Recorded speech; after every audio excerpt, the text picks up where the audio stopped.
Hey everyone, and welcome to Television from the Multiverse, the DC TV podcast from MailFuzz TV. I am Peter, and joining me, as always, is Connor. Is it funny that I'm still here now? Nah, it's just that I feel like you're slowly trying to look proper on camera, given your new camera placement, but it's still just a little bit off. To be fair, the camera placement was a circumstantial change, and now I can't actually see myself anymore, so I have no reference to how I look when we're actually going. I mean, you look as awful as normal. I mean, it's fine. That's fair. Yes, we talk about DC TV shows, CW shows specifically, and of course, it's a big week because this week is Crisis. It is Crisis on Infinite Earths. We are no longer pre-Crisis. We're not quite post-Crisis. We are just simply Crisis. Yeah, we're crisising, and that'll do. Yes, we're mid-crisis. So obviously parts 1, 2, and 3 all aired this week, and we're going to talk about all those three parts, which technically were Supergirl, Batwoman, and The Flash in terms of what shows were what, but it doesn't really matter ultimately.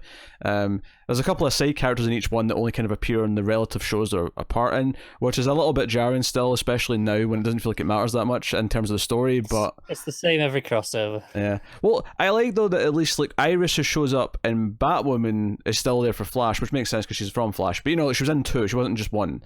Whereas it was weird how Alex is just there for the Supergirl part, and I thought it was strange how in the next two she was nowhere to be found when she was kind of, her and Brainy were kind of central to like helping everything, and all of a sudden they're just not there. Presumably they're on the ships with all the evacuees, which we'll talk about, but I would assume so, yeah. So it is what it is. Not that matters actually by the end of episode 3, but at least for some time they're on the ships with the survivors. So yeah, so that's what we're going to talk about. We do have one quick bit of news, or two technically. We've got a little trailer to talk about as well, but there's a bit of casting for Supergirl. We're getting a new Mixie. A new Mixie? A new Mixie Pellic. Sorry? What was wrong with the old Mixie? Because he was this young CW looking dude. Yeah, but I mean, we're still on the CW, so what did they think was wrong with it? Oh, that's a good question. Maybe they want someone who actually goes along with the mischief thing. And the actor here who's been cast, Thomas Lennon, whose face you'll probably know. He's had a lot of small roles in big comedy movies. He's known for The Odd Couple and Reno 911 on TV.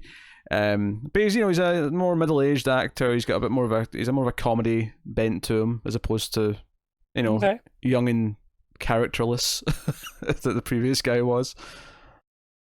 I mean, can only be an improvement, right? I can see him doing the mischief stuff well and sort of giggling and not giggling, but you know what I mean, like they're doing all the mixy speak and whatnot. I can see him pulling that off. Don't get me wrong, he's still like an average height looking human being. There's still that, but at least in terms of character, I can almost see them giving him the hat and the outfit. That would be out there, and I'm all for it. And it would work. So that's happening later in the season. So. Cool. And then the other thing, of course, is that after I think the second or third episodes of Crisis, we got a sort of full minute trailer teaser, if you want to call it that, for Stargirl, which is now both a DC Universe and a CW show. Although, to be honest, watching the trailer, you would have no idea that it's on the DC Universe. You wouldn't. It looks like a CW show. No, not to its discredit, to be fair. I didn't mean that in terms of quality. I just meant in terms of them slapping CW logos all over it. Oh, right. No. I was more speaking from the perspective as that it looks like a show that belongs in the CW as opposed to... It does, yeah. DC Universe. Though it doesn't have any edginess to it, it feels like it belongs there. I can kind of see why, if it wasn't always planned this way, why they changed their minds. I don't know if we talked about this when this news first happened, because obviously we had a lot to talk about when they said, it's going to CW the next day, and we talked about the service and yada yada. But here's an interesting question. I'm assuming not, just for the sake of having it the same, but theoretically, there could be longer cuts on DC Universe, right? And then it's edited down to hit 142 minutes for the ads.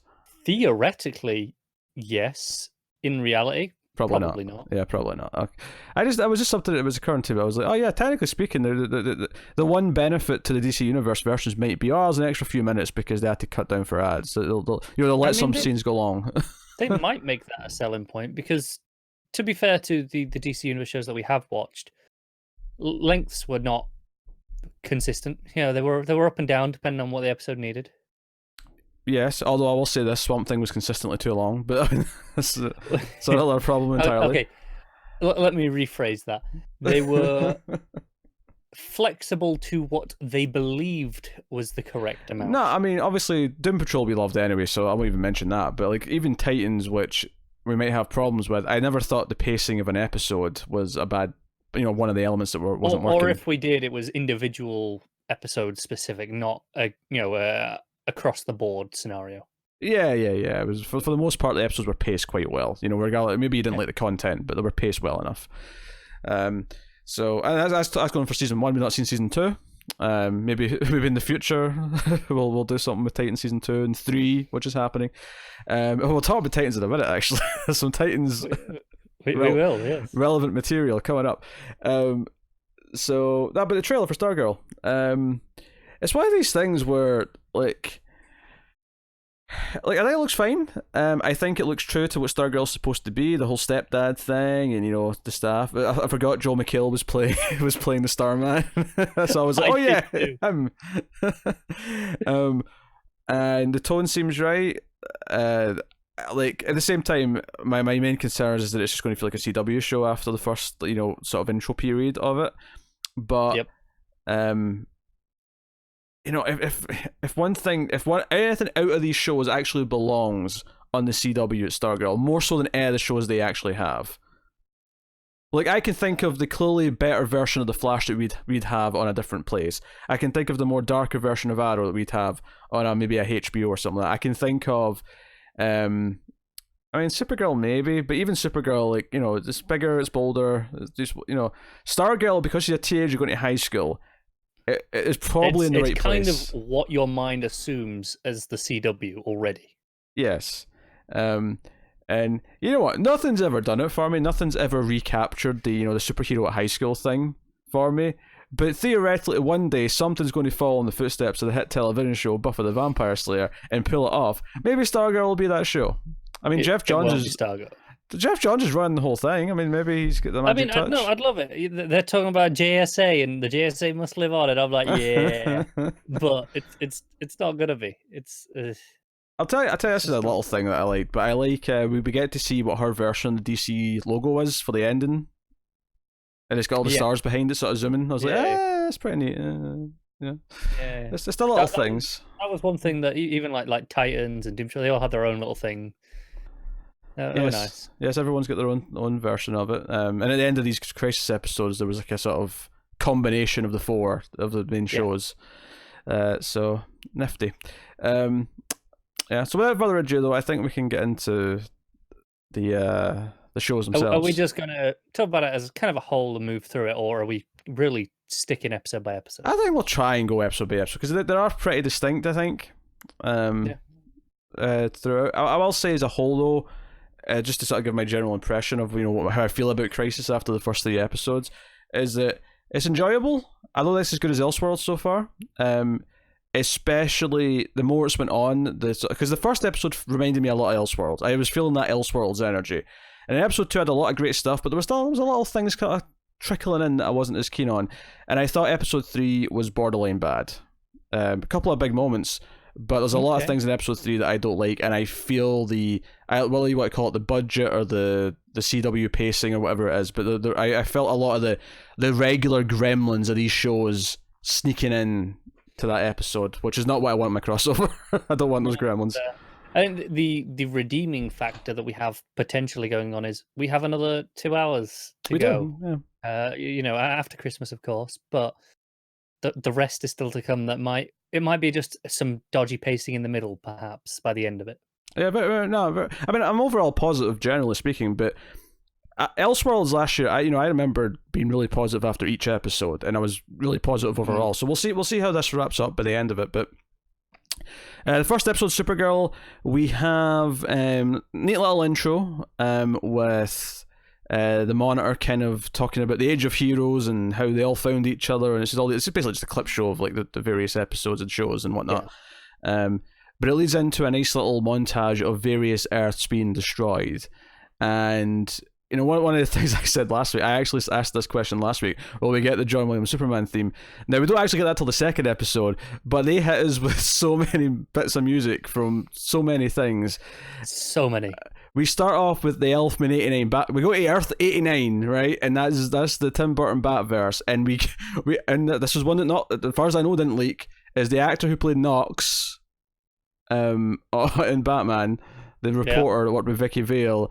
Who I recognise him, to be fair. So he's older, obviously, but like I still see it's him. No, I'm with you. And I don't think that leaked because obviously we knew we were doing this to Earth. We'd seen the newspaper clipping. Sure, yeah. Although that newspaper that we saw in the photo hasn't shown up yet. Was it not? I can't remember. No, because the newspaper he's holding says Batman captures Joker or something like that, and it was like a picture of Batman. It wasn't the Selina Kyle and Bruce Wayne getting married. Okay, he might be right. Unless that was literally a prop that's just in the corner of the frame that we don't really see in the episode, but they took a photo of it because, hey, this is cool. Could be. I mean, I can't... we'll get there later. Yeah. So we have that, and then we go to... And I don't expect me to remember all the numbers for the Earths, because some of them, they're kind of notable because they mean something. Some of them are just random numbers, as far as I can tell. Like it was Earth 70-something, or something like that was the Titans one that we go to. And maybe that number is important, maybe 70-something is an important issue of Titans or Teen Titans or whatever, but like nothing that sticks out to me. Trying to work out the reasons for them. I'm sure there is a reason. Yeah. But we see Hawk and Jason Todd, of all characters, looking at the red skies. It would be that prick, wouldn't it? Yeah. We see Earth X, which we've seen before, to be fair, which was nice. It was a nice callback. 2 crossovers ago? Yeah. Crisis on Earth X was before Elseworlds, yeah. Yeah. Where they got really good, I'd say Crisis on Earth X was the first kind of great crossover. I mean, I enjoyed Invasion, and I enjoyed, whatever. They were enjoyable. They were probably still a step up over regular episodes, but they weren't great. Yeah, it was Crisis on Earth X was the first one that felt like a real event. It felt like, oh shit, this is like a big thing we're doing every year now. Yeah, that was the first one that had its own title at the start. It wasn't just the show's titles. It was, it's Crisis on Earth X that's coming up. It felt like they actually marketed correctly. Yeah. So we go there. We see the rain. That Earth's dying, and then the final one we get before the title is Earth 66. We do get a little bit of the as Burt Ward shuffles his way down the street with his dog, wearing a robin-coloured jersey. Yeah. And you get one of his lines, "Holy, what was it? Crimson skies of death" or something. Yeah, it felt weird not hearing Batman at the end of it, but obviously Batman's not around to say it to, so I guess. Yeah. I guess we just. It was nice. Yeah, I mean, it's still around the history of all of the various DC things, and there's some more obscure ones to come throughout the episodes. So that was something. So the episode starts, and we're on Supergirl's Earth 38, and she's bringing back that dragon that we've seen before, which, I don't mind seeing the dragon, is what it is. But of course, earthquakes start, skies are going red or whatever, and Brainy's like, there's an earthquake all over the planet, everything's going to shit, this is terrible. Who knows what's happening? And Jean shows up and is like, there's a crisis. Crisis! Yeah, because I think, to be fair, Supergirl's immediate assumption is it's Earthbender dude from the last couple episodes. I will say it kind of threw the season's plot under the bus, because someone said, is this Leviathan? And I think Alex says, oh, this seems bigger than Leviathan. I'm like, yeah, well, so after the crossover, we might go back to care about Leviathan after we deal with this. And it's like, oh, Leviathan, nothing compared to this. Yeah. Pretty much. Yeah. Could we just, hey guys, while I've got you all together, can you just go down with this Leviathan thing and wrap it up in 10 minutes? Yes, that would be a smart move. Well, I mean, technically, the Earth's destroyed, but I mean, that's the thing. That's the thing. I wanted to believe that it was going to stay gone and Supergirl is going to stay on Earth with everyone else. The problem is, though, is that, one, they could sort of recreate Central City on Earth 1 via Crisis, but they're going to want to keep all their sets because TV budgets. I assume you meant National City there. Oh, I said Central, sorry, National City, yeah. And two, it feels kind of weird if like they're on Earth 1, but all the Leviathan stuff's reinstated, so that's still going on for Supergirl. Do you know what? Here's the thing. I'm going to just cut ahead to the ending a little bit here, just because this is kind of what we're talking about. Is Yeah. I could have bought this for quite a while, and I could have bought. Okay, we'll merge things. We've got refugees from this planet. We'll merge events, and history will change, and also it's it just pretty. always was this way. It's pretty dark that over half the population of the planet are dead. Like that's a pretty big casualty. It is. It is pretty dark. Do you know what? If they hadn't destroyed every single Earth by the end, I might have gone. Oh yeah, no, that's what I meant when I said that. Like I was believing it for a while, but it's not only just every Earth, but by the time they start disintegrating Iris and like Lois, I'm like, yeah, we're clearly bringing everything back. Like there's no way this is all staying on. When we were down to like 7 Earths, I think it was, I could still buy it and think, oh, we're going to play with this still. But once they were all gone, it was, okay, we're just undoing this. And unfortunately, I suspect it might just reset the status quo. It doesn't have to. It could still merge them. And that's, that is kind of how it happened in the original story, is they did kind of save things and then it merged after. But I don't know. I guess I'm not really trusting the CW to go down that route anymore. Yeah, we want some merging. We definitely do. It does make it harder to explain why Supergirl or Flash aren't helping each other more often when they can both get to each other really quickly because they're both, super speed. I mean, you could say, why doesn't Flash run in and help Oliver all the time? Yeah, but at least with Oliver, like the threats are so different in like thugs and whatnot for the most part that I get why he's like, oh, I don't need to call in Flash for this, even though there's clearly some life or death moments where like, hey, a speedster could come in and fix all this in like a second and there'd be no danger. But with Supergirl, like Supergirl and Flash is like there's Earthbenders, ripping cities apart. Like, why wouldn't Flash race over to help with that? Like, thousands of people are dying, So it's one of those weird things. So I get why they'd want to keep them separate, but at the same time, there is kind of a neatness to like, hey, let's just merge them and have it all be one Earth. Yeah, and I don't think we need to worry about if they do merge, recreating Leviathan and all that happening, because if they do merge, history kind of changes, so it always happened this way. So Leviathan has always been taking place on Earth 1, as it would be then. Or I think there has to be some stuff that's rewritten to feel the effects of the crisis, right? Because that's how you feel the effects of a crisis, is that there is a continuity change afterwards. Now, whether it's going to be as extreme as they've merged the Earth, so it's just like, nah, Diggle's son's a daughter again. Oh yeah, that was a thing. I don't know. But Harbinger goes around and collects the various characters that are needed to collect. He obviously gets Barry, gets Batwoman, whose stuff was shot more Batwoman-y. It's almost like the director of this, or the director of Elseworlds also did this. I don't know if I didn't actually check to see if it's the same person, but it felt more sort of like, not cheesy, but like more like over the top Batman-y, the way it was shot. There's a moment where she pulls out the grapple gun that kind of, like the camera sort of tilts back from her face to the gun and focuses on it. I'm kind of into that though. Yeah, I was okay with that. I just wish her show had more of it, because it feels very sort of simple by comparison, or no, just more generic, I guess. But it does, yeah. So they get the various characters. Do you know what? Like, obviously we knew Legends was coming back after Chris. I didn't realize how much I missed them when it cut to Ray and Sarah in a bar just playing trivia. I was like, oh, I've missed you guys so much. I know, and they're getting annoyed that they changed history and lost out on free drinks. Sarah. This is why I love the Legends. Yeah, Sarah's convinced they're about to get free drinks, and then because it was the last song by the singer, and Ray's like, oh, actually, remember Woodstock last year? I might have inadvertently changed history a little bit.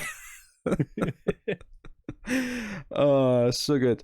So although for some reason like they keep Barry and the two legends, it's only two legends, there's no more, and I'll get to they promised the rest that they wouldn't have to do another crossover. Yeah, I'm going to call bullshit on that when we get to it in episode 2.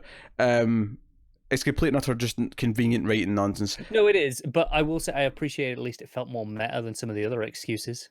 It felt in keeping with Legends. There's a lot of excuses, but it felt like such a blatant excuse for why there's not the other Legends characters walking around on the ship, because they're using their ship. Yeah. Oh, we'll just use one from another Earth because reasons. What? So you're not going to use their Wave Rider because Sarah just promised them they wouldn't be in a crossover when literally they're going to the end of the multiverse. They're going to get wiped out of the existence at the end of episode 3. What like, like what? I don't know. It's just one of those stupid writing things that these shows will do sometimes that really bugged me. Anyway, Yeah. but Flash and the Legends aren't with everyone else at first because Harbinger shows up. Everyone pulls guns on her. No one really knows who she is. I don't think they've met her, at least not extensively enough to recognize her immediately. But then like the other characters moving behind them. One of the big things that happens in the opening, though, which I want to rewind and talk about now, is the destruction of Argo City. Because they do this neat thing where in the Crisis comic book, it actually starts with a kind of mirroring of like someone being like sent away in a ship, like, you know, like Superman. Of course, in the comic, it's Alexander Luthor, who is the child of remind me. Is it Earth 3? It's Earth 3, yeah. Lex and Lois. Yes.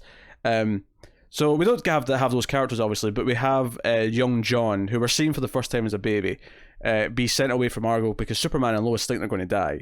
It just so happens that Harbinger, you know, blinks them out of there at the last second. But like said, it puts them in the pod, and it is exactly like, you know, like he came to Earth in. It does the visuals of it, and it harkens back to his past, but also one of the early scenes in the comics. So I mean, it's fair play, right? There's a couple of funny beats here, some of the crossover stuff that I do enjoy. You know, Harbinger also came and got Oliver and Mia from the island, and a couple of fun beats here is that Batwoman goes up and punches Harbinger in the face and says that rabbit was about to talk. I did get a chuckle at Brainy saying, "This one talks to rabbits." Yeah, that cracked me up. And then Supergirl, now admittedly, I will call bullshit on Kate basically taking a page out of Flash's book and whipping her curl off for almost like no reason. But Supergirl's like, hey, I know you can trust all these people because I trust them. It's like, oh, fine then. She just whips off the curl, right? I'll call bullshit or doing it that easily. However, I do love Oliver, because this is one of my favourite things about Elseworlds last year, was Oliver being a bit of a doofus and getting kind of like almost like egotistical and jealous. And when he sees it's Kate, he's like, oh, Kate, yeah, that makes sense. Like he's just kind of annoyed that he never figured it out last year. Yeah, I enjoyed that. Which again, the timeline of Batwoman is really screwy. Oh, yeah. I know. Because she references the events of last episode with a stepmother. Yes. So that just happened. But so there was like a year that passed between like episodes 5 and 8. Yes, episodes 5 through 8 take place over a year, according to the logic of these shows. When it doesn't feel like that at all. Shenanigans. It feels like a couple of weeks have passed at most over those episodes. I could buy a month, maybe. Maybe a month, yeah. Maybe a month. But hey, that's what it is. So, you know, Harbinger explains the Earths are all dying, Earth 38's next. They all have to, like, get together and, like, you know, help, basically. It's right after this that they don't call it this, but the tuning fork, the cosmic tuning fork appears. Because that was one of the questions I was actually thinking about, was like, are they going to do the tuning forks? Are we actually going to get the towers? Just the one so far, admittedly. It's not been like, you know, because in the comic there's tons of them.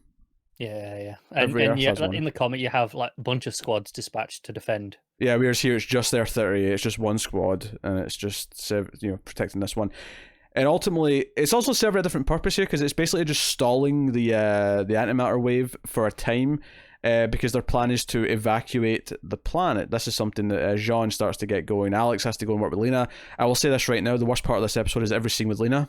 Well, actually, there's also one little moment with Kelly with the Guardian shield, which I hated. But that's just a sort of groany thing. Whereas Lena, like, has been terrible this season, and every scene with her arguing with Alex, and Alex having to convince her to help, and Alex being the secret genius, and then Lena going, "I still hate you," and then again, like the next time she's in a scene, "Don't forget I hate you." Yes, it's great, time.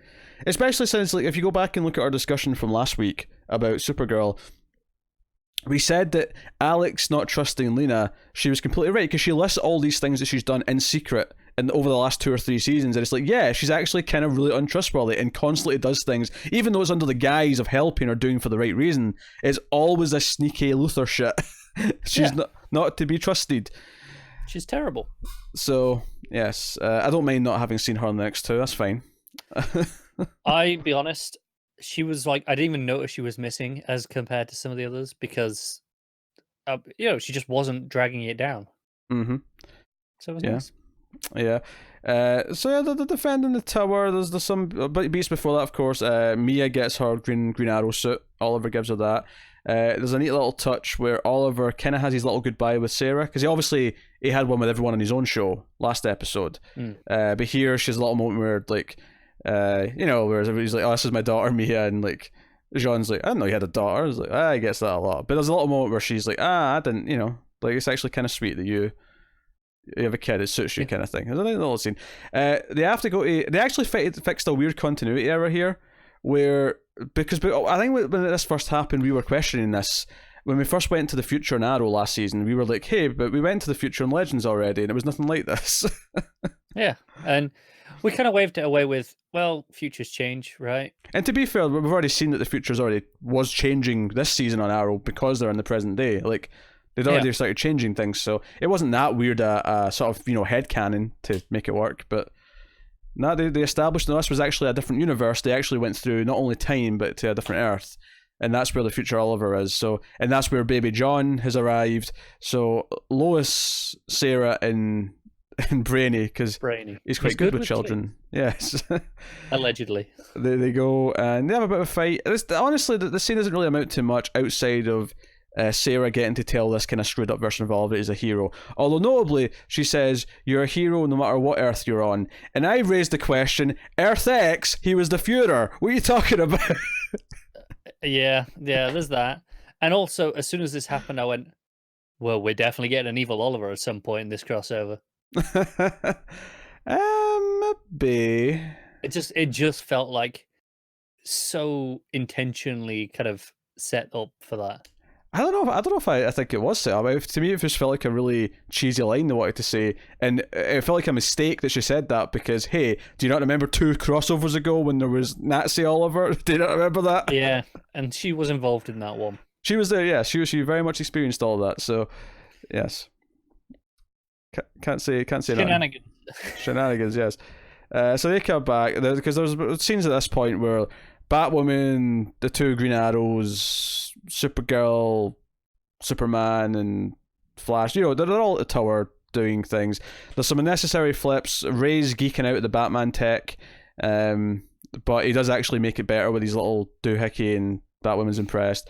There's some flipping. We get the shadow demons that attack at the towers. We do get those. And they even call them shadow demons. Yeah, so that was nice. That was a nice surprise. So they're all fit. I love how Ray only wears his Atom suit in crossovers now. Like he literally never wears it on the actual show, barring like the odd rare occasion. Pretty much. What you gonna do? He's dying anyway. Yeah. He may not die. All right, fine. He might not die. But we know he's leaving the show, but he may not die. He might not. It may not even be in Crisis. It may be halfway through Legends. I'm not expecting it to be in Crisis. I think it'll be in Legends. I'm just saying we've set up a nice replacement. I mean, maybe I don't know if we're actually going to have him on Legends as the replacement, but maybe not this season. But give it time. I suppose. So yeah, they're fighting. There's some action. The supers have to go up and use a heat vision to power it because the sun's been blotted out. Clark does fall first, but that makes sense to me given that he's been under a red sun recently for a long time, so it makes sense to me that he actually drains quicker than she does. If anything, I had more of a problem with the fact that both of them were using heat vision in the next scene, as if we're fine again now. Yeah, we're charged again. But then get back up there and start hitting the tower with it. I know, yeah, we can delete more. Because at this point they're evacuating the city, the whole planet actually. I mean, honestly, when we see the ships going through the big portal that Lena helped make, I never really got the impression that there was this sort of happening all over the planet. It just felt like National City, but whatever. Well, to be fair, there was a line that said, "Oh, we're coordinating it all from National City." So I don't know. Maybe they were because that's where the one portal. Lena built the one portal. Sure. So maybe they had to go get them in the ships and bring them to National City to go through the portal. Yeah, there's also a nice scene actually where when Barry tells Oliver that he's destined to die in Crisis, he just starts yelling out for the monitor to talk to him. Right, we need to talk about this shit right now. And Barry just looks confused, like, who are you talking to? What are you doing, Oliver? You're going crazy, man. Yeah. So they end up he ends up talking to him, and he's kind of saying, "Oh, you saved him last year, but this is a new crisis." I'm like, "What are you talking about? The whole deal was for this crisis, you prick." But so Oliver surprisingly does sacrifice himself in the first episode. I guess, I think we all assumed that he was going to die at the end and then become Spectre in some way, like after, like maybe in the last couple episodes of Arrow. I thought maybe he'd die at the end of this, part of the 3 episodes, and then the other stuff happened in the next bit. So this was a genuine surprise when it happened here. And it was a solid scene, him, because the Monitor starts beaming everyone away because he sees this Earth as a lost cause, and Oliver had an antimatter arrow at the ready, so he hits them with it, and he's like, no, if they're not finished evacuating, then we're not done. And he keeps firing his arrows. He runs out, so he's like, you know what, I'm going to charge in. So he charges in slow motion, and it's a pretty well done moment. And the Monitor, when they do come back to Earth 1, they're in the Arrow bunker. Monitor says, by my calculations, like 3 billion people made it out of the Earth, and Oliver's sacrifice meant 1 billion of those made it. It would only been 2 billion if he hadn't stayed and done what he'd done. So quite a big difference. I mean, he must have been fighting for a reasonable amount of time after we cut away, because otherwise, I mean, it wasn't that long, right? Sure, from our perspective, and a question that what's funny about it though is that getting to the end of episode 3, it makes it all kind of meaningless because everyone dies anyway. All the survivors who came to Earth 1 are all dead because all of Earth 1's dead. So everything's going to be brought back anyway. So Oliver's death is, unless him becoming Spectre is vital to the eventual success, which it might be. You haven't finished reading Crisis yet, have you? No, I've got a few issues left. Spectre's pretty important. Okay, fine. play it out there. I'm halfway through issue 9. So... Yeah, I think it's like the last issue, but okay. Spectre's a pretty big deal. All right. Yeah, me and Connor will be reviewing Crisis, the book as well, sometime between the 2 parts. Soon, probably the next week or so. We do it, because I'm almost done. So they have this big crying moment, everyone's crying, and like, Oliver's dead. Pariah shows up. I didn't like him shoehorning his name into the speech. No, that was terrible. It's like, I am no longer Nash. I am a pariah. Do you know, it felt worse as well because we just did this with Lila and Harbinger stuff. It was exactly the same. The way they're shoehorning their names in like this is really annoyingly clunky. I let them have it with Lila because it was like, no. She's like, I'm Harbinger now. This is different. Whereas Nash, it didn't feel like a name. It felt like, because with him it was like, I am a pariah, not I am pariah now. Well, until the next episode where he calls himself pariah. Yeah, until then. Whereas with Lila, it actually felt like no, this is an entirely different shift. So I kind of let it slide. Yep. So that was the end of part 1, which I think is the best of the 3 parts so far. I think it was action-packed all the way through. It felt like the pacing never let up. Debatably, some things could have even used more time, but it did constantly feel like big stakes. It felt really huge. Episodes 2 and 3 slowed down a little bit, especially 3, I thought. But yeah, I think they all had some big moments that I like, but this is probably the most consistent episode. Yeah. Which takes us on to the Batwoman episode, which... There was no alternate Earth at the start of this one, right? That did like a quick "it's dying" thing. There was one that started episode 3, but it wasn't one for episode 2. I think episode 2 just starts with them drinking because of Oliver's death. They're now at the Flash, Star Labs base rather than the Arrow bunker for whatever reason. But Supergirl doesn't want to drink. She wants to use the Book of Destiny or whatever it's called. It's not called the Book of Destiny, is it? It is. Is it? Okay. I don't know, that just sounded wrong. I think it's because I thought of the Pick of Destiny, which is that the Tenacious D thing. Anyway, so Harbinger shows up, everyone else shows up. They need a ship, and this is where we get the whole, the Wave Rider. Oh, a Prospect crew, no more crossovers. Well, who cares? Like, the multiverse is dying. Anyway, so they go to Earth 70 something, and we get Earth 70 something Mick. Mick's on the ship on his own. And this was a little confusing to me because later on we have Constantine, and I was actually debating, is this Earth 1 Constantine? I assume it is, but like theoretically it could be Earth 70 whatever Constantine. I'm pretty sure it's Earth 1 Constantine. Yeah. Felt odd to me the way they did this here. I mean, I assume the Legends crew might show up in the last episode, as I assume everyone who's died will show up and we'll have the big hero shot of everyone. I'm sure we will. I think the Legends, at the very least, they'll be in their episode, which might be the last one. It's the last one, yeah. It's the final one. Well, there you go then. So they'll be there for the big group shot at least, but it is what it is. But they're on the ship. On this Earth, Gideon is actually Captain Cold.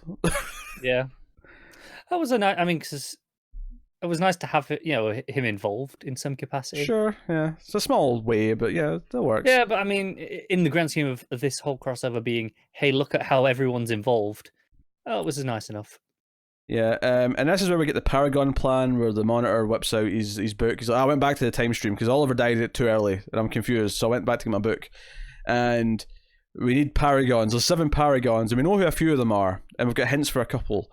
Supergirl's definitely one. She's the Hope Paragon.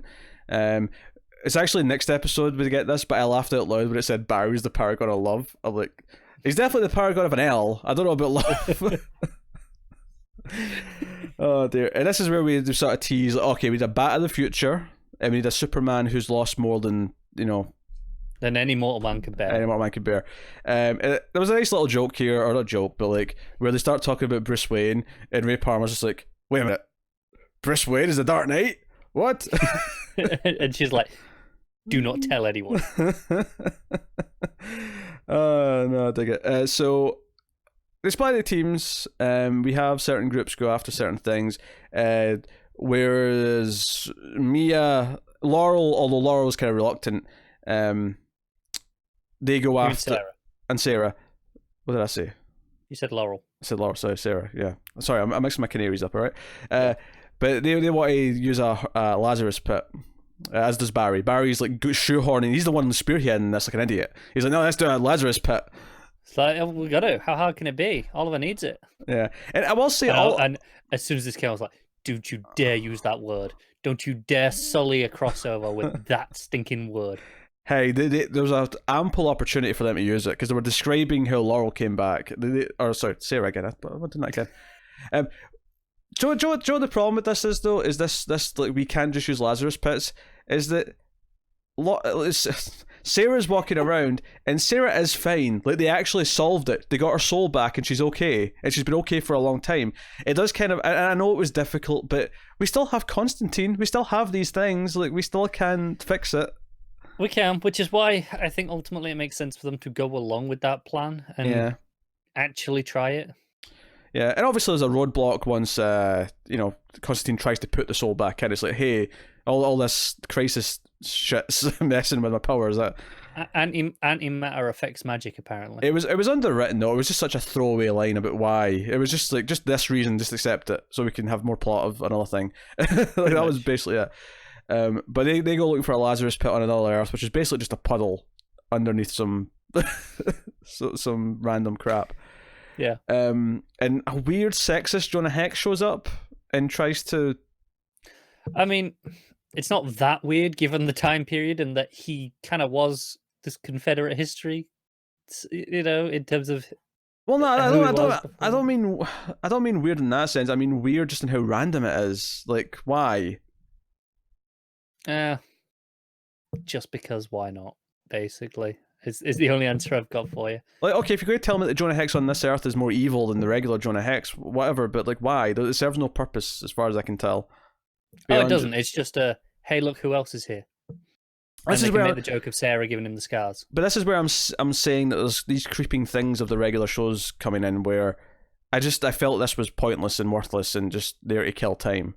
The third episode is definitely more guilty of it, but that scene really kind of bugged me. It doesn't. I mean, not the entire subplot because they do get all. I mean, Oliver does wake up and they knock him out because he's like raving like a madman. He's got that bloodlust, but is what it is. So Kara and Kate go to whatever Earth. 99. Was it 99? Because I assume that was a dig for not a dig, a reference with the Marvel 2099 stuff being the future. I guess. But they go, and we do get a little bit of the Batman the Animated Series music creeping in. That was nice to hear. As they enter.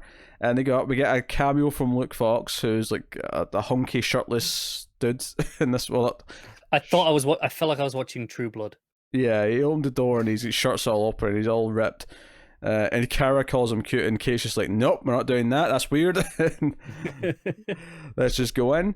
Actually, one thing I did forget to point out, in the first episode, when Ray first tries to like sort of touch some of Kate's tech, and she's like, only if you're attached to that hand, it cuts to Alex, who gives her this kind of like, oh, aye, this little look. She does, yeah. Kelly has forgotten. Yes, if I recall last year, I did say something along the lines of Alex is going to tap that bat. I'm still putting money on it eventually. Yeah. She's it's a shame there's someone in the way, isn't there? Yes. Yes. If only Kelly and Sophie could meet up and they could go off together. Oh, it'd solve so many problems. Away from these shows. That'd be lovely. Although I will say this right now, Sophie's much better than Kelly. I mean, that's a pretty low bar, but yeah. It's a low bar, but she is much better than Kelly. Kelly is. I don't hate Sophie as a character. Yeah, Sophie's just there. She's not particularly good, but she's not. She's not actively annoying. Yeah, whereas Kelly annoys me every time she's on screen. So they go there. We get Kevin Conroy in the exoskeleton. And he's doing his voice. I was obviously he was going to, but I just never thought about it. So when he started speaking, I was like, oh yeah, he's doing it. He's doing the voice. He's doing. Of course he is. Yeah. Yeah. He's Bruce Wayne, damn it. And we see Batman trophies of his. Obviously, we later find out that he's victims because he's been killing people because he's went dark in this world. Yeah, this is where because all the pre-release stuff, when we were told, oh, Conroy's in it, and there was all this talk about how he was Kingdom Come Batman, and that's just not the case. He's Dark Knight Returns. Yeah, no, he just looks like that because they put him in the brace from Kingdom Come, and because we had Superman who looked like Kingdom Come, even though he's not Kingdom Come Superman at all, he just has the look of Kingdom Come Superman. If anything, he's closer to Injustice Superman. Well, he's not. I mean, he's still good, like Christopher Reeve Superman. But we get some Injustice level Superman backstory. We get some moments, yeah. But we'll get to that in a minute. We're on Bruce Wayne, so we get like the Joker card and the Riddler staff and the little snow globe for Mr. Freeze, and then obviously the Clark Kent glasses. This is, as you say, this is a Batman who's killed Superman and super dark. Kate's like, nah, Bruce is better than this, and I didn't like how this plot ended. I thought the pushing him into like an electrical box or whatever it was, and easy. Was just a bit easy. But I did genuinely enjoy when he was there. Yeah, and going through all the beats of it. I think more enjoyable was the search for the Superman they're looking for, because they go to multiple Earths. First they go to one where Superman's died, and we get the classic, Lois Over's dead Superman with a cape as a flag. It's obviously it wasn't Doomsday, it was Lex, because that's why they're doing this. Is Lex took the Book of Destiny and is hopping from different Earths, killing all the Supermen. Although I do wonder though, like, I mean, Lex is because that was one scene we kind of glossed over. Is that Lex is brought into the Wave Rider. Kara's pissed about this. She's like, why does he get to survive when half the Earth died?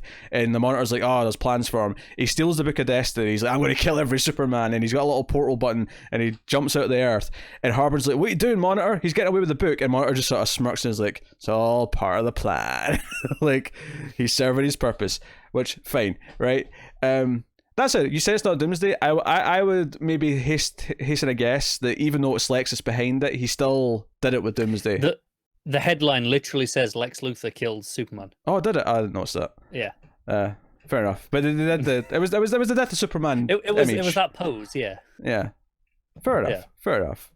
They could have still used Doomsday. I mean, hell, Batman v Superman. It was Lex who created Doomsday in that. If we could have just pretended it was that. Oh, imagine if that was Amy Adams up in the Titantron.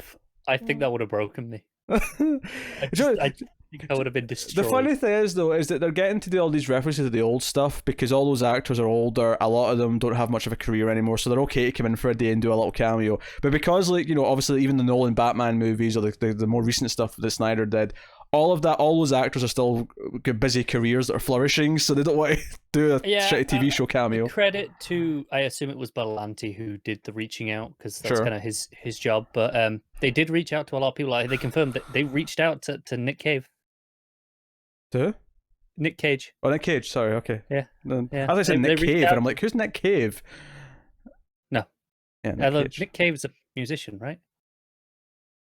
Sounds possible. Yeah. But anyway, But Nicolas they- Cage they- didn't do it. No, they did reach out to him though, and so I mean they tried. Oh, if Nicolas Cage showed up as Superman for a cameo, I'd have lost my shit. That would have been hilarious. That'd have been funny. They basically said, some of the people said no just purely because of scheduling, and some said no because, well, they wanted a shitload of money for just like half a day's work, and they were like, well, we're not paying that. Yeah. Then the second Earth, of course, they go to is the Smallville one, which is 169. Is 169 a notable number? I think it was 169, 167. Maybe 167, but either way. I've seen two theories, and neither of which I've confirmed. One is Alfred Goff, the creator of Smallville. His year of birth was 1967 or 9, whatever it was. Yeah. And the other theory I've seen is that issue of Superman had something to do with him losing his powers. That would have been my guess. My guess would have been either Action or Superman's issue 16 whatever would have been either the first introduction of a certain element of Smallville, or as you say, when he lost his powers or whatever for the first time. But so yeah, we see Tom Welling. He's chopping wood. There's almost a running gag here where Lois is kind of lusting after every single version of Superman they run into, and she's like, "Oh, he's hunky." They're all much buffer than hers. Hell, even Kara lusts after one of them a little bit before she's told that it's technically her cousin. But so we find out it's actually not until after they disappear, because obviously Lex makes them disappear back to Earth 1 with the book before he shows up. They're just asking him questions. He's there's a reference to Lex being the president on this Earth. Something that was teased in Smallville at one point, if I recall. I think it was not only teased. I think even there was a flash forward in the ending that actually said they did. You might be right. Yeah, it's been a while. Yeah, but so they disappear because Lex gets rid of them. John Cryer Lex, that is, and he pops in and he's like, "Ha! Don't you recognize me, Clark? It's me, Lex Luthor." Bah. Clark's like, "You ate Lex," and he pulls out some kryptonite. And Clark just holds it and says, "Yeah, this has no effect on me ever since I gave up my powers." And don't get me wrong, I like the idea that Lex is like, "You gave up your power. You were a god. You could do all this, and you gave them up for a stupid family life." However, I do have to kind of roll my eyes a little bit that the Smallville version of Superman, which took 10 years to get to the point where he was going to be Superman for like one scene, is already given up being Superman. It's not even been 10 years since that show ended. Yeah. And he's already retired. I don't know. There's something about the cock teasing of him being Superman that they've now done from both ends. It's kind of funny though, isn't it? I will say is I was kind of sad that when he pulled out the kryptonite, it didn't make the Smallville ringing noise. But it's not Smallville kryptonite. It's just Lex's kryptonite. No, I know, but I just thought because it's on this Earth, so it'll play by those rules, and then it didn't. And I was a little disappointed. But so if you're, because I assumed that there was going to be a shot at the end of the crossover with all the Supermen in costume, and that'd be when you see him. I'm not convinced there will be after this scene. I'm not sure that there won't though either. Yeah, it's possible because again, this Earth by the end of next episode is dead, and everyone's going to come back. So it's entirely possible they'll still do it. But I can see this being the one scene cameo, and that's it. It very well might be. I quite liked the scene though overall. It was terrible. Yeah. It was nice to see Lex kind of freaking out over that. It was. I mean, kind of nice to see. Okay, that version of Clark, and that smaller version ended up kind of just settling down with Lois, and that was an interesting version to see. Got a couple of doors, yeah. But then of course they go to Earth, whatever number. I don't even keep track. It should be 78. If it wasn't 78, then they missed a beat. Because of course it's the Earth that is supposed to be the Christopher Reeve Superman who became Brandon Routh Superman, which is confirmed when he references Superman 3, mother effers. I laughed so hard when he did that, and Paige, who was sat there with me watching these, because she doesn't watch any of these shows. Yeah. I was just she was watching the first 2 parts with me. She hasn't seen the third one yet. When that happened, I just burst out laughing, and she turned at me and was like, "What?" I had to pause it and explain what was so funny. And I'm someone who popped for the Superman 3 reference in Supergirl back when she had red kryptonite, because they did like a whole thing where they recreated one of the little beats in the bar. Yeah. But like, I laughed at that because what happens here, of course, is they run into this Superman, and it's Brandon, and he even has like the suit he's wearing even reminds me of the suit he had as Clark in the movie in Returns. That grey suit, isn't it? and he's dressed the same way. He's got the hair the same way, and again, obviously, I was expecting the Williams music. I was not expecting the love theme, like because Lois bumps into him, and it's like it's so nice. It's again easy points, but it works. And they're like, "Oh, we're here to see you," but like, because obviously at first he doesn't realize, who these people are, and it's explained to him off camera, because next time we see them, he knows who they are. I'm kind of okay with that, because otherwise, having to explain this to every version, they see, absolutely. And they go in, and he's the editor-in-chief on this world now. Yep. I will say it's kind of sad that they confirmed that this is the Christopher Reeve Superman universe in theory, and technically that's what it is. But Lois and Perry from that universe all get killed by the Joker. And Jimmy. And Jimmy, yes, true. Like, it's kind of a sad thing to think about. Oh wait, so that's the ending of that universe, is that all of those characters got gassed by the Joker in the Daily Planet? Yeah, but Superman lived on. Superman did live on, that's true. And didn't become a homicidal dickbag. Like Injustice, yes, this is also true. This is true. It's interesting that it confirms that Batman and Gotham and all that exist in Christopher Reeve Superman universe, though. Yeah.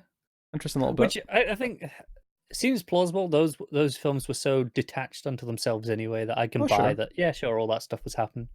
Oh yeah. I think there was probably an assumption back in the day that the '89 Batman was in the same world as the Christopher Reeve Superman, but this clearly says it isn't. They've got a different Batman. Yeah. So, I don't know. I actually kind of popped a little bit for one of Gotham's criminals came to Metropolis and did something that Superman can never predict because it's so chaotic and evil. Yeah. So, but of course, Lex shows up, says, I'm getting bored of just killing Supermen now. I'm going to make a Superman kill a Superman, and he turns Kingdom Come. That's what I'm going to call him just for ease at this point, because that's the row Superman. It makes him go evil, and he fights Superman, and we get them flying through the sky. Effects weren't great in this scene, but I mean, it did the job well enough, I suppose. It was fine, yeah. Yeah. Of course, the whole thing ended with Lois hitting Lex over the back of the head with a statue of some kind. Classic Lois. It was kind of neat having Iris along for this kind of journey, I thought, because it was just someone so different. Because obviously Lois and Clark make a lot of sense, right? As to go look for the Superman. It was kind of nice for Iris to be involved, and having her kind of be side by side with Lois during all this. It kind of like, I don't know, like it's like trying to legitimize her as the second reporter of the DC universe. I was going to say, hey Iris, look what a real reporter looks like. Yeah, I mean, I don't know, like, it's just a nice sentiment. No, I get what they were doing. It was nice enough, and again, it was someone who's the wife of one of the heroes. Yeah, it didn't feel too forced style, because there was definitely a thing in the next episode that felt forced to me to try and like sell Batwoman as this great character.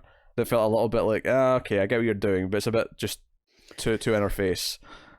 Yeah, no, I'm with you. This wasn't terrible. She kind of fits in along with them. She had some reasonable banter here or there.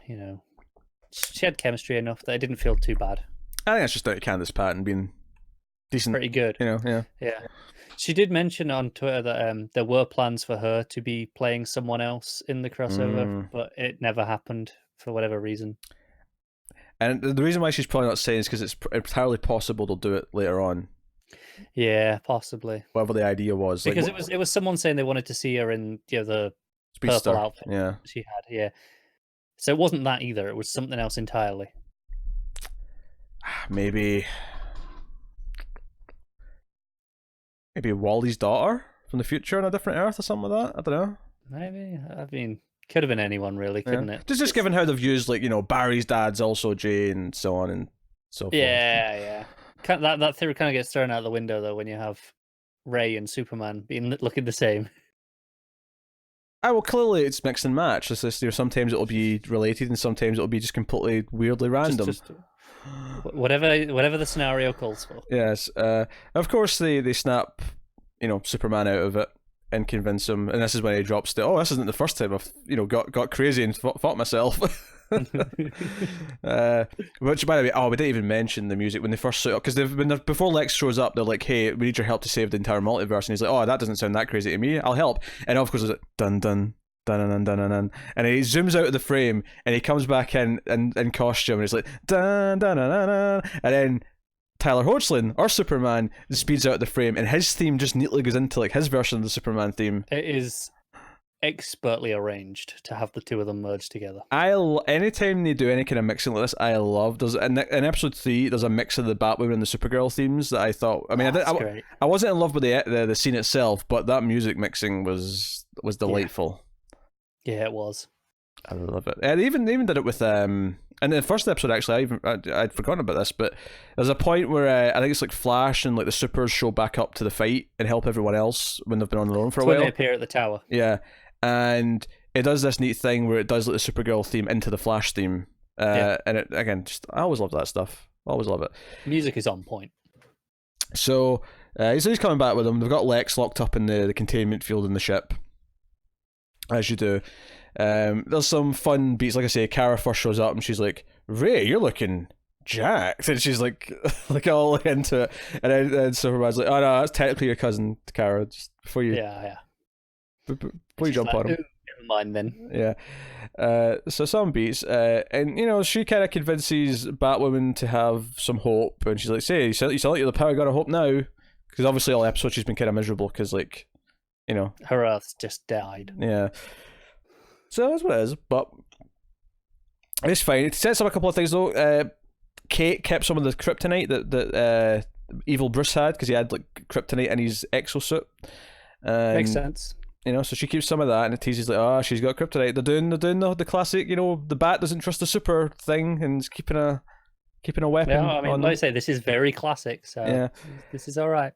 And of course they tease at the end that Harbinger is hearing things and is then teleported away, and we end with a big shot of the Antimonitor for the first time. Yeah, looks pretty good. Revealing himself. Yeah, it looks alright. And that was basically the end of episode 2. Yeah. So. Yeah, I think so. That was pretty much it. I'm sure some things will probably pop back in my head as we There's go. There's probably small moments we've forgotten about and missed because this is like, 3 episodes. Kind of, as much as they feel distinct enough, it's still one story that we're kind of talking through.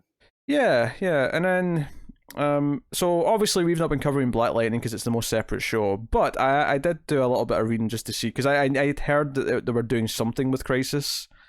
So it aired after this episode. You know, Crisis did kind of hit Freeland, and apparently the story was about Jen seeing 2 alternate versions of herself, and it played into her plot for the season where she's like sort of struggling between 2 choices, and it showed her, you know, an evil version of herself and one that made the other choice, and blah blah blah. But it sounds like I had fun with it and did like something, you know, with, you know, other Earths to sort of, you know, tie into Crisis, because of course Jefferson's going to show up in the 3rd episode, and one of my favorite things about this 3rd episode, the Flash episode, is Jefferson, actually. Oh, he's fantastic. He's great in this, and he's great, you know, because Black Lightning, like, was systematically the more solid show out of all the CW shows. The only reason why we stopped doing it is because we had to cut down the numbers, and it was the most separate one that didn't feel like it connected to anything. Yeah. But it was nice to see him again here, and I did think his entrance was a bit weird. It was kind of, there was a lot of cheap just because reasons things in this episode. It was like, oh, Pariah just brings him in now because it's time to bring him in. There's like, okay, I guess, like, yeah, I mean, there's things like that you just kind of have to roll with, but they're a bit awkward. Yeah, because it was especially, see, when at the end of the 2nd episode, when Harbinger went to like another Earth and the Antimatter universe, and you've got, you know, the Antimonitor there, I did kind of roll my eyes and was like, oh, it's Star Labs. Yeah, I thought that as well. It's just Star Labs. So apparently the Antimatter universe has Star Labs. Yes. So, you know, I roll my eyes a little bit at that. There were several plots in this one that felt a little bit more kind of just like time killing to me. Cisco and Ralph show up because it's the Flash episode, so we have, and Caitlin shows up as well, so we have more Flash characters. Ralph goes off with Iris and I think it's Ray. Yeah, it's Ray, because they go to Ryan Choi. Because of stuff they got at the end of the last episode, they can decode the book now and they can get all 7 Paragons. One turns out to be Jean, which is cool because he's there already. And also, I like them making Martian Manhunter feel important, so that's nice. Yeah, because they're all Paragons of something particular. So Kara, we said, was hope. Barry was love. Jean was honor. Superman, I think, was courage, if I'm right in saying. No, I think that's Batwoman. Oh, Batwoman was courage. Superman was truth. Truth. Oh, there you go. Choice, humanity, and yeah, one or two other ones. But yeah. So they go looking for Ryan Choi, and like obviously it was fine like sending them after him. I didn't necessarily think the scenes were that interesting on their own though. Like, it was just kind of like, you know. I got what they were doing with having Iris talk to him, but it was just like, yeah, this is fine. Yeah. I thought the Supergirl and Batwoman plot felt especially egregious to me in terms of like killing time. Now, don't get me wrong, I like the idea of them doing this beat where Batwoman like has to kind of stop Supergirl from doing something because she knows it's the wrong thing to do, right? Because Supergirl wants to use the book to try and bring back Earth 38, and that's really dangerous and could, you know, that much change could completely make her go nuts and she might mess it all up.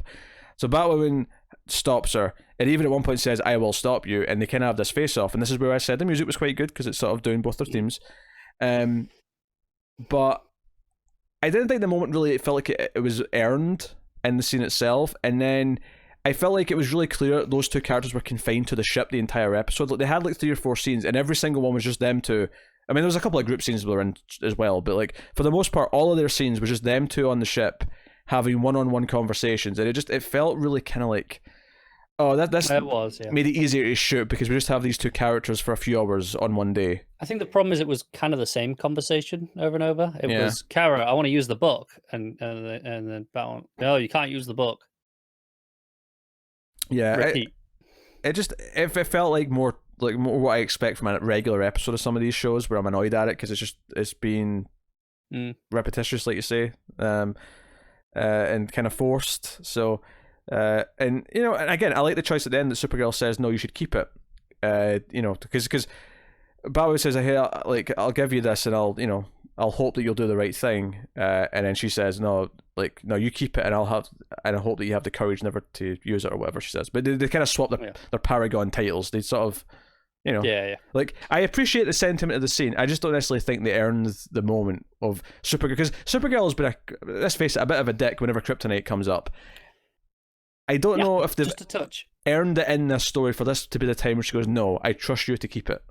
It's kind of funny how Lena was supposed to be her best friend, and she was like, I completely trust Lena, but not with Kryptonite, not at all. But hey, Bowen, I knew you for like an hour a year ago, and then about 6 hours now. Sold. Keep this Kryptonite on you. Yes, I trust you. Yes. Just a bit weird in that regard. And we find out early on as well that Kate is the Bat of the future because she's going to be the new Bat.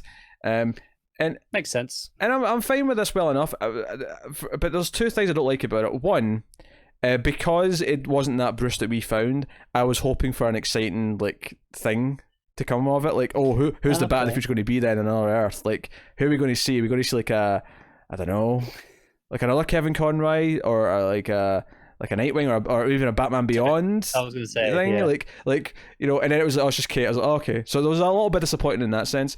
And then this was the thing that I was also saying where it's another thing they've done in Supergirl a lot too much is where they'll try and like sell us how great Supergirl is by having Superman sort of wimp out and be kind of useless. And I felt like that was kind of what they were doing here. Is like, oh no, you're the Bat of the future now. You're the important Bat. Like I felt like, okay, I get what you're doing.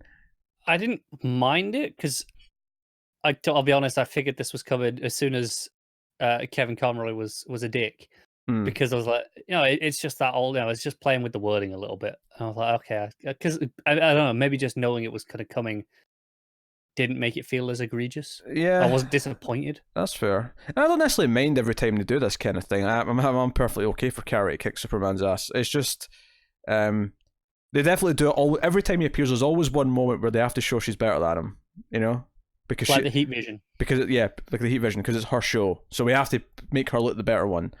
Yeah. But I'm like, you're developing a Superman show. You need to start making him look good at some point.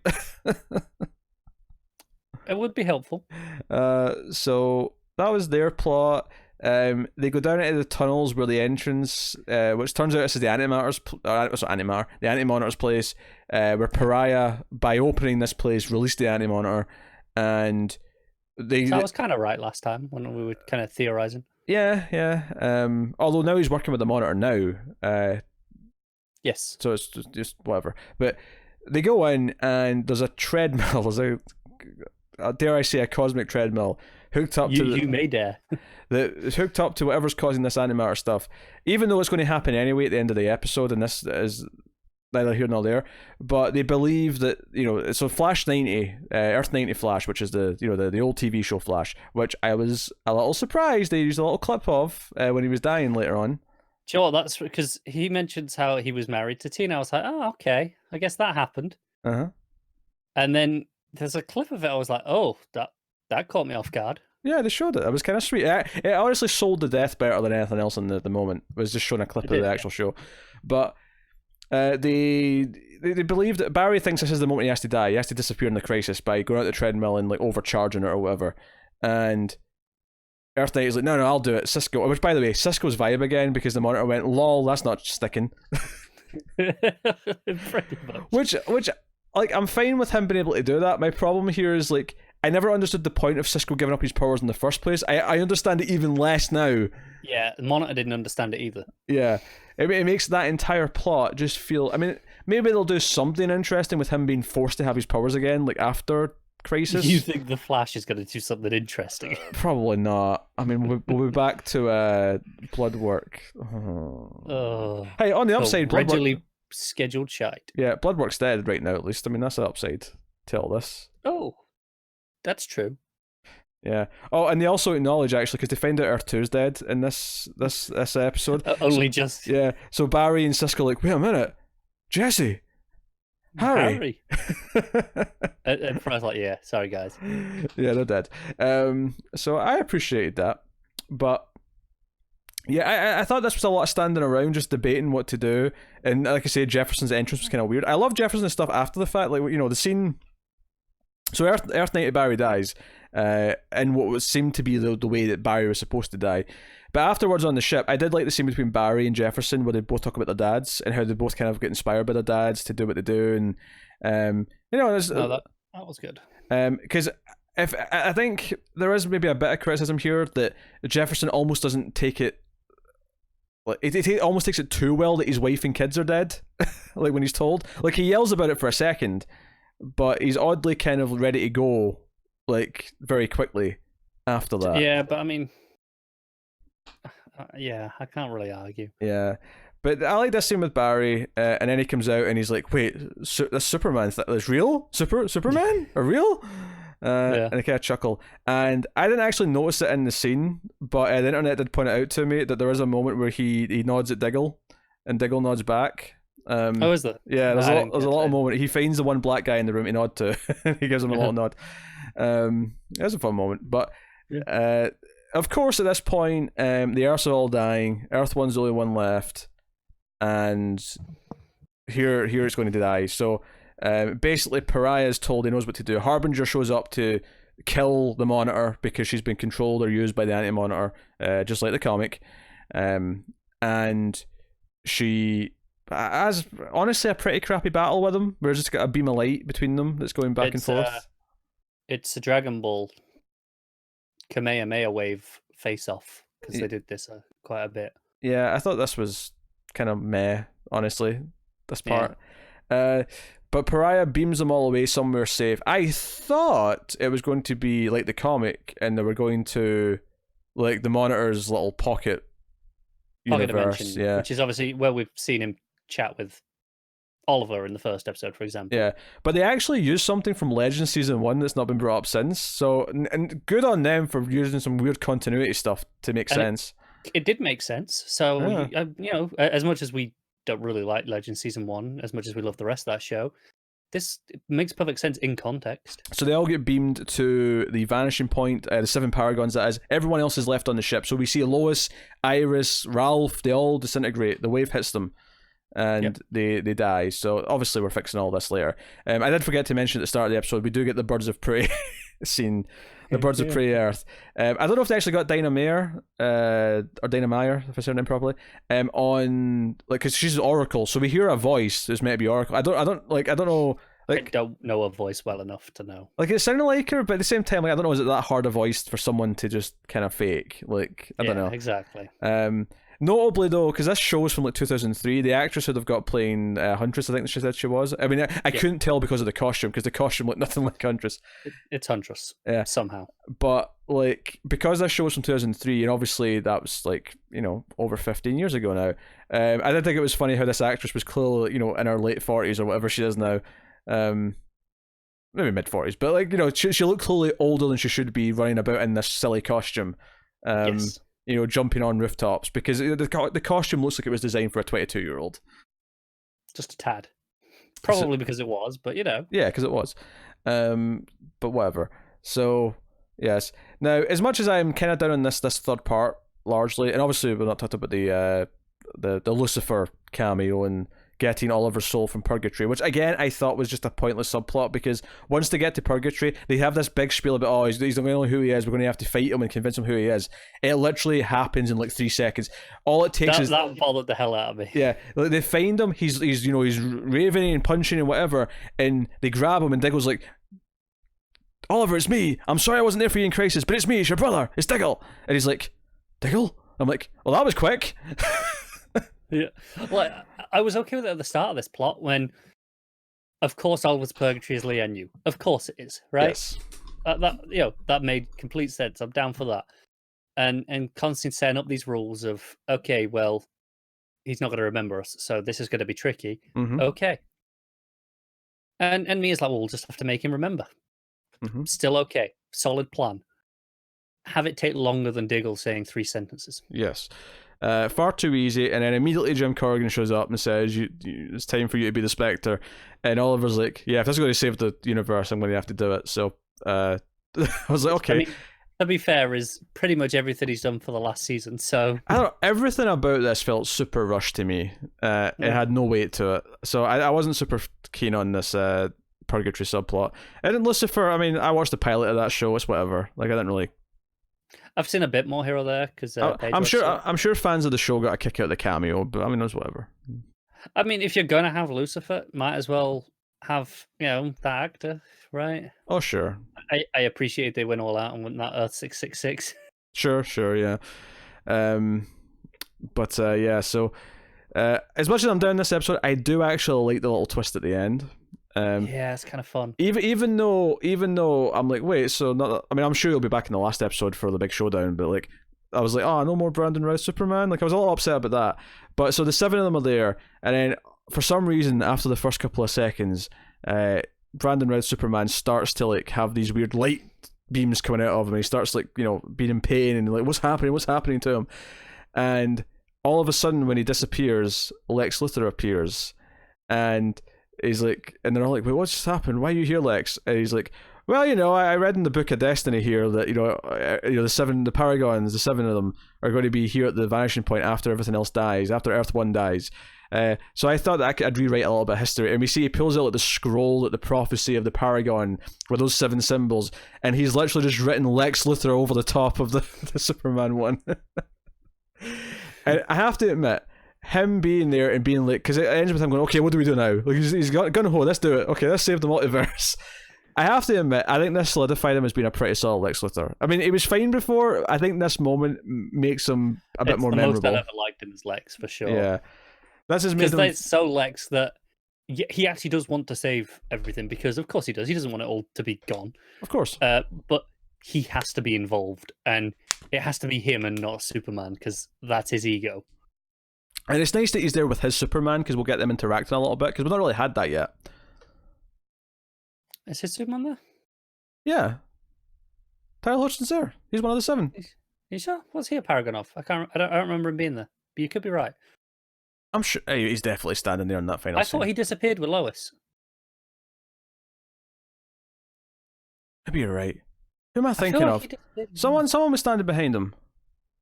I'm gonna have to go and check, because this is gonna bug the hell out of me. Sarah, Kara, Ryan Choi, Batwoman, Jean, Barry. Yeah. Who's the 7th? Who am I missing? Have you got Ralph Superman? Oh yeah, sure, yeah. Lex is the last one then. All right, never mind then. Never mind. There was a point when we were standing in the same scene. I thought, oh, we'll get them interacting, and then I guess stuff happened and everyone died, so it didn't happen. I'm like, I want to see this Lex and Superman have a conversation. Damn it. But it is what it is. And presumably, based on what happened at the end of Supergirl last week, when when Lex was saying to the Monitor about his sister, presumably the Monitor saved his sister.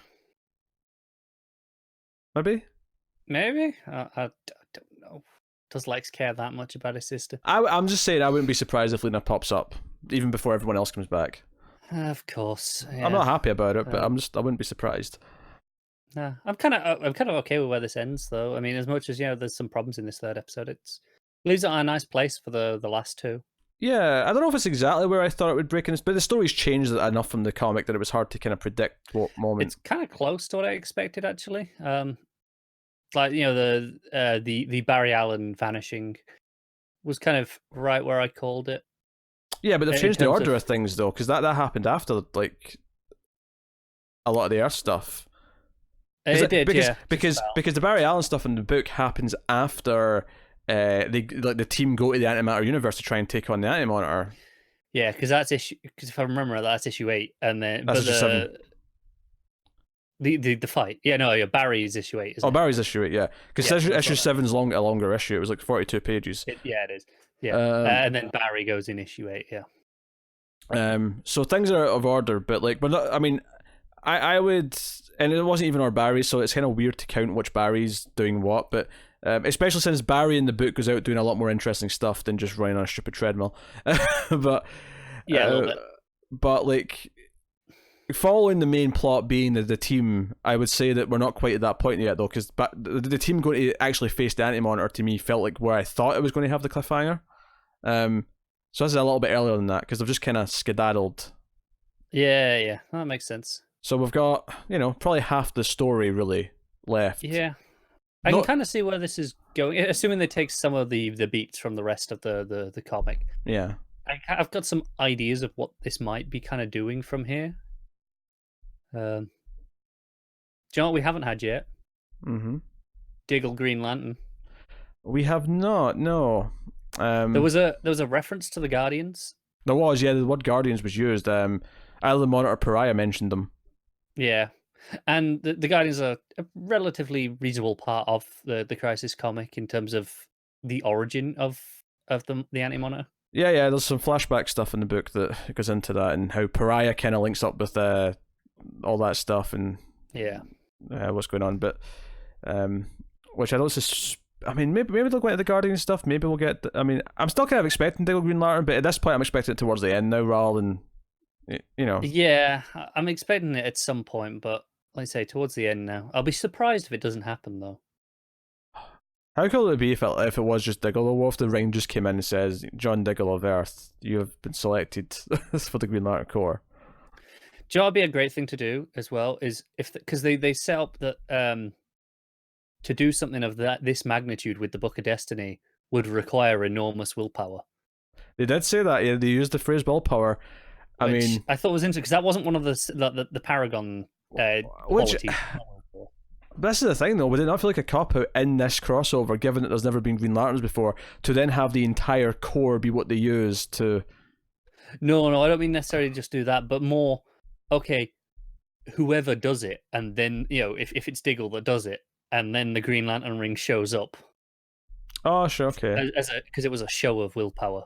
I feel like, though, because everything's dead now, I feel like we don't get Diggle back until everything's back anyway, if that makes sense. Or at least enough of it back. Like, we have to... Unless what we do, because obviously we're still kind of saying that they might do an Earth merging and histories change, and that's just, this Diggle's always been Green Lantern now. Yeah, it's less exciting, but I mean, it would still be but fun. Given the show's ending anyway, I mean, it's not like we have a lot of Diggle to contend with. Not unless they're going to cast him in that new Green Lantern show that they're doing for HBO Max, which is exactly what Johns is developing. So, I do not know, but I mean, it's worth mentioning right now. There is literally no one else. There's these 7 characters, and everyone else is dead because Earth 1 and everyone on it is dead. Yeah. And every other shenanigans are about to ensue. Yes. So who knows? But we have to wait a month to find out. We'll see. This is not only the show's mid-season finale, but it's our mid-season finale because we will not be back with television for the multiverse until the next part of Crisis, which is just 2 episodes, of course. So that'll be another fun discussion. Airing on the same night, I believe, back to back. Yes. January 14th. So we will see you then. Let us know what you thought of Crisis so far in the comments below. Like and subscribe, all that stuff. Get us on the Twitters at DC Comics Podcast. You can, of course, check out Comics from the Multiverse, which is our comic book equivalent of this show. Both myself and Connor, along with Matt, talk about DC books every week. So go and have a look at that. You can support us by rating the podcast on Apple Podcasts. Give us 5 stars. It helps us out. More people find us that way. You can also support us financially by going to patreon.com/MailFuzzTV and doing that for as little as $1 per month and getting some bonuses for your troubles. So go and have a look and see if you want to do any of that. But otherwise, that is us. So thank you once again for watching or listening. We always appreciate it. Keep watching superhero TV shows, guys. And remember that sometimes we screw things up for the better.